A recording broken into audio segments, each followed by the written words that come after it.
Before we even get into the hormonal changes, because I know that's one that everyone likes to talk about, and that's a big one of the things that I really want to talk about today is the cardiorespiratory changes and the cardiovascular changes, because I know that women after menopause are at a higher risk for heart disease. And that's something that, we hear about heart disease being a man's disease, and we worry about men having the heart attacks. But all of a sudden, I think women are starting to recognize, no, heart disease is actually what the number one killer for women after Mhm. menopause. Is that correct?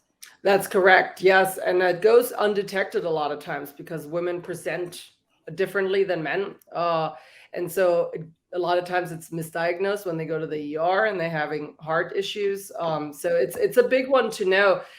Heart disease is an issue before menopause, but it becomes really prevalent after because estrogen has a protective effect. So when we start losing some of that estrogen, the risk is increased. There's also a higher number just because women live longer generally. So there's a couple of factors that come into play when we talk about the increased risk. But it is something to be very mindful about that most women, I would dare to say, are unaware of, that it is such a big risk factor.